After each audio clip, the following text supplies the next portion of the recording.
presence bears witness that this seed has grown into a mighty tree, its branches reaching far and wide, offering shelter and bearing the rich fruits of understanding, friendship, cooperation, and peace. For 60 years, men and women have labored to bring Nostra Aetate to life. They watered the seed, tended the soil, and protected it. Some even gave their lives, martyrs for dialogue, who stood against violence and hatred. Today, let us remember them with gratitude. As Christians, together with our brothers and sisters of other religions, we are who we are because of their courage, their sweat, and their sacrifice. In this regard, I sincerely thank you for your collaboration with the Dicastery for Interreligious Dialogue, the Commission for Religious Relations with the Jews at the Dicastery for Promoting Christian Unity, and with the Catholic Church in your home countries. Thank you for accepting our invitation and for gracing this occasion with your presence. My dear brothers and sisters, your friendship and esteem for the Catholic Church shone forth in a special way at the time of Pope Francis' final illness and death, through the heartfelt messages of condolence you sent, the prayers offered in your countries, and the presence of those who were able to attend his funeral. That same friendship shone again through your congratulatory messages upon my election as Pope and the presence of some of you at the inaugural Mass. All these gestures testify to the deep and lasting bond we share, a bond I cherish profoundly. If the Nostra Aetate Declaration has nourished the ties between us, I am convinced that its message remains highly relevant today. Let us then take a moment to reflect on some of its most significant teachings. First, Nostra Aetate reminds us that humanity is drawing closer together, and that it is the task of the Church to promote unity and love among men and women and among nations. Second, it points to what we all share in common. We belong to one human family, one in origin and one also in our final goal. Moreover, every person seeks answers to the great riddles of the human condition. Third, religions everywhere try to respond to the restlessness of the human heart. Each, in its own way, offers teachings, ways of life, and sacred rites that help guide their followers toward peace and meaning. Fourth, the Catholic Church rejects nothing that is true and holy in these religions, which reflect a ray of that truth which enlightens all people. She regards them with sincere reverence and invites her sons and daughters, through dialogue and collaboration, to recognize, preserve, and promote what is spiritually, morally, and culturally good in all peoples. Finally, we must not forget how Nostra Aetate actually developed. Initially, Pope John XXIII commissioned Cardinal Agustin Bea to present a treatise to the Council describing a new relationship between the Catholic Church and Judaism. We can say, therefore, that the fourth chapter, dedicated to Judaism, is the heart and generative core of the entire declaration.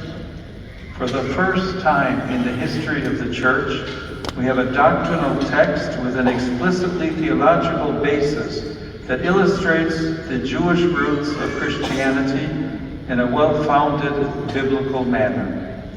At the same time, Nostra Aetate takes a firm stand against all forms of anti-Semitism. Thus, in its following chapter, Nostra Aetate teaches that we cannot truly call on God, the Father of all, if we refuse to treat in a brotherly or sisterly way any man or woman created in the image of God. Indeed, the Church rejects all forms of discrimination or harassment because of race, color, condition of life, or religion. This historic document, therefore, opened our eyes to a simple yet profound principle. Dialogue is not a tactic or a tool, but it's a way of life, a journey of the heart that transforms everyone involved, the one who listens and the one who speaks. What is more, we walk this journey not by abandoning our own faith, but by standing firmly within it. For authentic dialogue begins not in compromise, but in conviction, in the deep roots of our own belief that give us the strength to reach out to others in love. 60 years later, the message of Nostra Aetate remains as urgent as ever. During his apostolic journey to Singapore at an interfaith meeting, Pope Francis encouraged young people in the following words: God is for everyone, and therefore we are all God's children. This calls us to look beyond what separates us and to discover what unites us all. Yet today we find ourselves in a world where that vision is often obscured. We see walls rising again between nations, between religions, even between neighbors. The noise of conflict, the wounds of poverty, and the cry of the earth remind us how fragile our human family remains. Many have grown weary of promises. Many have forgotten how to hope. As religious leaders, guided by the wisdom of our respective traditions, we share a sacred responsibility to help our people to break free from the chains of prejudice, anger, and hatred, to help them rise above egoism and self-centeredness, to help them overcome the greed that destroys both the human spirit and the earth. In this way, we can lead our people to become prophets of our time, voices that denounce violence and injustice, heal division, and proclaim peace for all our brothers and sisters. This year, the Catholic Church celebrates the Jubilee of Hope. Both hope and pilgrimage are realities common to all our religious traditions.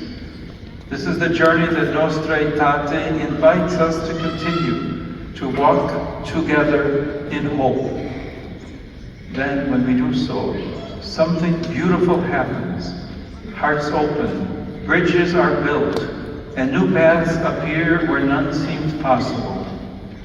This is not the work of one religion, one nation, or even one generation.